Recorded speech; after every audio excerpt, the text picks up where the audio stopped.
할렐루야, 광야국제교회 빌리노 목사입니다. 저번 주는 저희가 요한복음 21장 전편으로 해서 예수님은 항상 사랑하시는 사람들과 함께 하신다라는 제목으로 말씀을 나누었고요. 이번에는 후편으로 다시 시작, Let's start all over again 이라는 주제로 말씀을 나누었으면 합니다. 저번 주 말씀을 잠깐 리뷰하죠.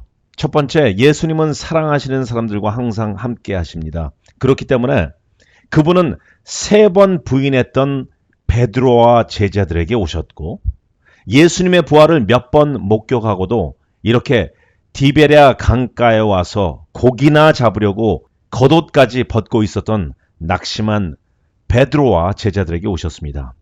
우리가 어떤 낙심 가운데 있다고 하더라도 주님은 그분이 사랑하시는 사람들과 항상 함께 하심을 명심해야 됩니다. 그분이 사랑하는 사람들이라는 말을 거꾸로 하면 어떻게 될까요? 바로 예수님을 사랑하는 사람들입니다. 두 번째, 그렇게 낙심해 있던 베드로는 예수님이 오셨다는 말에 거룩함과 충성됨을 보이기 위해 겉옷을 챙겨 입고 옷이 젖던 말던 물에 뛰어들었습니다. 우리는 이런 베드로의 즉각적인 반응을 배워야 됩니다. 세 번째, 예수님은 우리와 동역하시기를 원하십니다. 본인이 준비하신 생선이 있음에도 불구하고 너희들 혹시 생선이 있냐라고 물어보시고 없다고 하니 오른쪽에 던지라고 명하셔서 결국 153마리라는 물고기를 잡았습니다. 그리고 그 물고기를 가져오시라고 하십니다. 영적인 의미로는요, 세상의 모든 잃어버린 영혼들을 데려오라. 내가 너희와 함께 그들에게 믿음을 주겠다. 함께 동역하기를 원하신다. 이런 말씀으로 저번 주에 나눴습니다. 여러분들 연상 퀴즈 아시죠? 제가 한번 문제를 내보겠습니다. 자, 첫 번째 문제. 살 때는 검은색이었는데 사용하고 나면 빨간색으로 변하고 그리고 버릴 때는 회색이 되는 것. 한번 연상해 보십시오. 맞습니다. 그것은 바로 숯입니다. 그러면 이 그림을 보는 것과 같이 돼지가 방귀를 끼다. 3글자로 줄이면 돈가스입니다. 그리고 초가 계속해서 하하호호 웃는다. 이것을 3글자로 뭐라 그럽니까? 바로 우술초입니다. 좀 아재 개그가 됐죠. 죄송합니다. 예수님은 세팅과 연상으로 어떤 것을 강조하시려는 데는 정말 최고의 기획자라고 봅니다. 사도행전 10장 베드로가 기도하는 중에 환상으로 한 그릇에 4귀를 메어 4발 달린 짐승과 기는 것과 공중에 나는 것을 보이시며 이것을 먹어라. 그랬더니 베드로가 이것은 부정한 것입니다 라고 하시자 2번 더 보여주시고 하나님이 깨끗하게 하신 것을 속되다 하지 마라. 그러면서 그 그릇이 하늘로 올라가는데 그것은 바로 무엇을 연상시키나요? 맞습니다. 바로 이방 민족, 온 민족, 젠타일, 그 사람들이 부정하다 할지라도 지금 하나님께서는 온 민족들에게 복음이 전파되기를 원하시기 때문에 바로 이방 선교를 시작하라라는 연상적 계시입니다. 자, 이제 오늘 주제로 넘어가서 예수님께서 십자가에 못 박히시기 전 베드로에게 하신 예언 기억나시죠? 바로 닭이 울기 전 베드로 너는 나를 3번 부인하리라. 그 예언의 결과로 18장 18절에 그때가 추운 고로 종과 아랫사람들이 불을 피우고 서서 쬐니 베드로도 함께 서서 쬐더라. 그러면서 18장 25절 시몬 베드로가 서서 불을 쬐더니 사람들이 묻되 너도 그 제자 중 하나가 아니냐? 베드로가 부인하여 이르되 나는 아니라 하니. 바로 제사장 뜰에서 예수님을 3번 부인한 베드로의 모습 중 숯불을 쬐는 그 불을 줌인하며 바로 오늘 본문의 장면인 생선이 놓여있는 숯불로 줌아웃을 하며 두 연상을 연상시키고 오버랩 하시는 것입니다. 오늘 21장 9절에 보면 3번 예수님을 부인한 베드로에게 너는 나를 사랑하느냐 3번씩 물어보시며 두 사건을 연상시키시며 무엇을 강조하기 원하셨던 것입니다. 과연 왜 무엇을 연상케 하여 강조하시려는 것일까요? 베드로의 배신에 대해서 비수를 꽂아서 상처투성이로 평생 살려고 만드셨을까요? 아닙니다. 자, 오늘 그 이유 세 가지를 한번 나누어 보겠습니다. 첫 번째, 예수님께서 세팅을 다시 돌려 다시 시작하시려는 이유 때문입니다. 베드로가 비록 십자가 사건 전에 예수님을 3번 부인했지만 예수님은 그를 다시 세우기 위해 찾아오셨고 조반을 준비하셨으며 그 전의 숯불과 현재의 숯불을 연상시켜 그전 것은 지나갔으니 새로 시작하심을 선포하시려는 목적 때문입니다. 정말로 우리가 fail하고 넘어지고 좌절되고 주님을 배신하고 주님께로부터 떠나갔다 할지라도 예수님께서는 우리에게 다시 오셔서 우리를 세우시고 새로 시작하려고 하십니다. 아멘. 오늘 본문을 통해서 한번 나누어 보겠습니다. 21장 15절, 16절, 17절의 말씀. 요한의 아들 시몬아, 네가 이 사람들보다 나를 더 사랑하느냐? 요한의 아들 시몬아, 네가 나를 사랑하느냐? 요한의 아들 시몬아, 네가 나를 사랑하느냐? 요한복음 1장 42절. 예수님이 시몬을 처음 만나시고 너는 이제 시몬이 아니라 케이파, 반석인 베드로로 부를 것이다라고 하셨습니다. 그 이후 그분은 계속 베드로라고 부르셨는데 죽으심과 부활하신 이후에 베드로를 시몬이라고 부르십니다. 첫 만남에서 불렀던 이름이잖아요. 이게 바로 새로 시작하자라는 선포의 증거이며 세팅을 새로 하시겠다는 것입니다. 3년간 따라다니던 최애 제자 베드로, 저는 그리스도시요 살아계신 하나님의 아들이라고 고백한 베드로, 내 발은 절대 씻지 못하십니다. 내가 반대한다면 너와 나는 상관이 없다고 하자 주여 손과 머리도 씻어주세요 하고 솔직히 모든 것을 내어놓는 베드로. 하지만 3번의 부인과 예수님께서 부활 후 몇 번 찾아오셨는데도 불구하고 생선이나 잡으러 다시 디베레아웃으로 온 그 낙심 가운데 예수님께서는요, 힘들지 베드로야, 괜찮아, 다시 시작하면 돼 라고 사랑과 위로를 주시는 것입니다.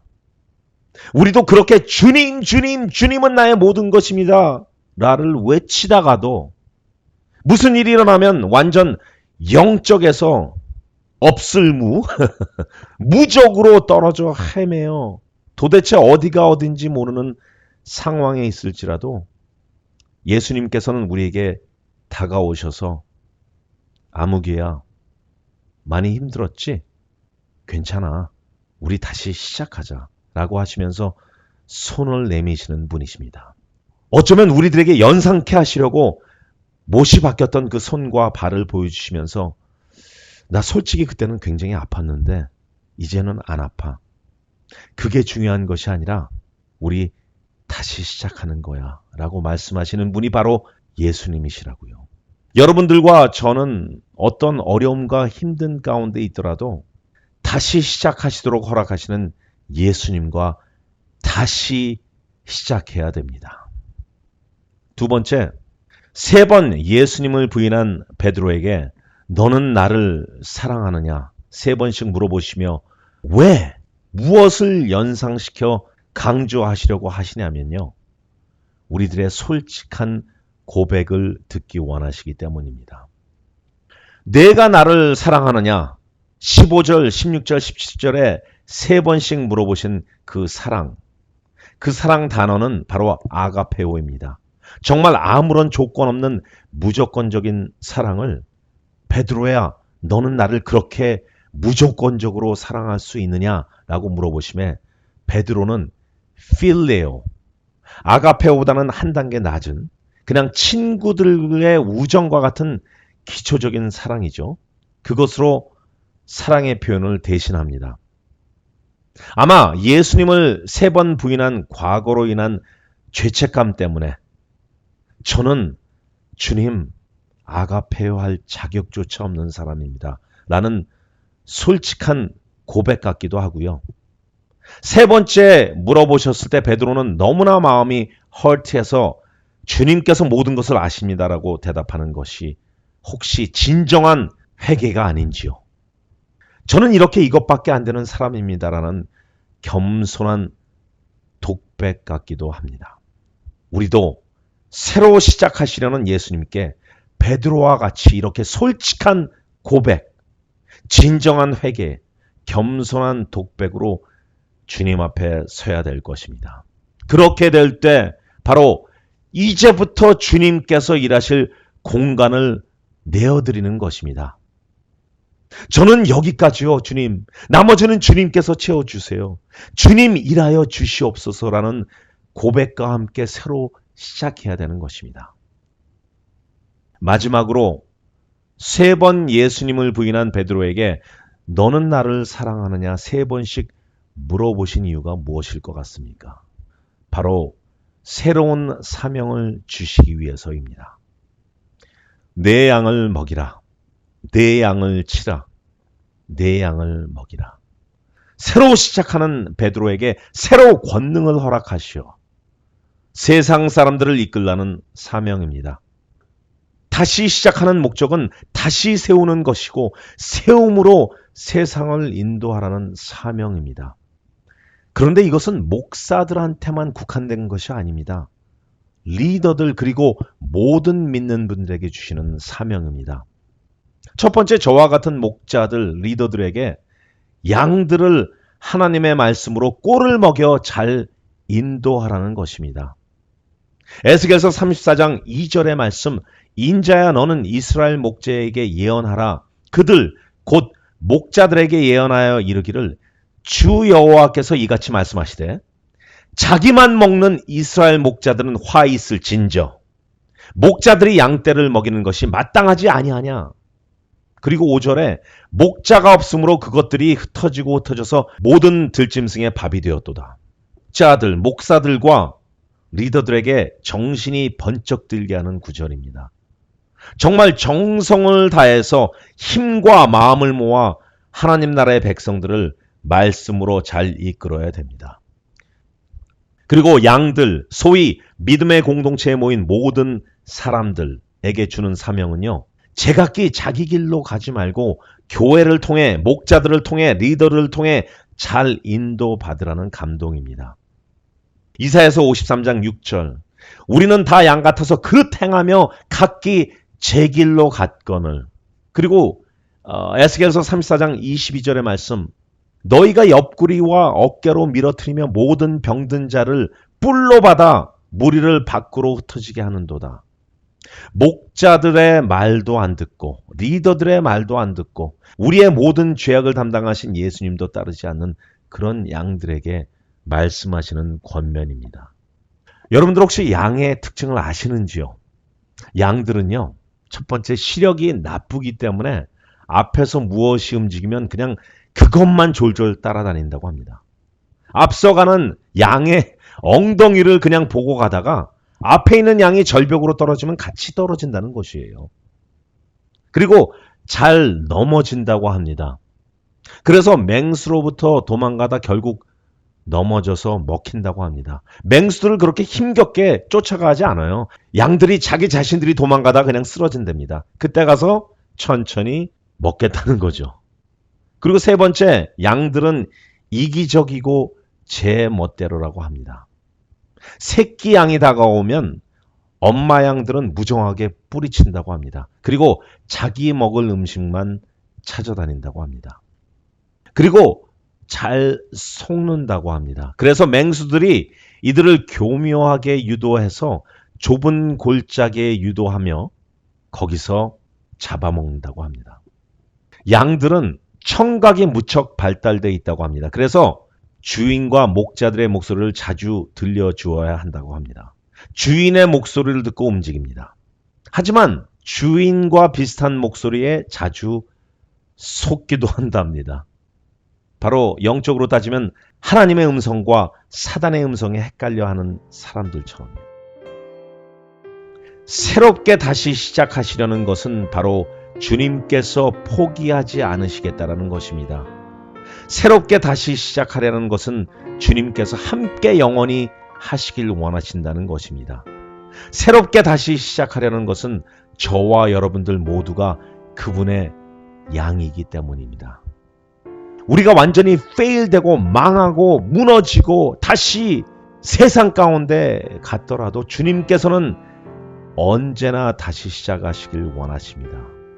그럴 때 우리들은 솔직한 고백으로 회개하며 주님께서 일하실 공간을 드리며 새로운 사명을 받고 목자들은 그 사명을 잘 이행하고 양들은 그 목자를 따라 공동체를 잘 이끌어 나가는 그런 광야 국제교회 성도님들과 목사가 되길 예수 그리스도의 이름으로 축원합니다.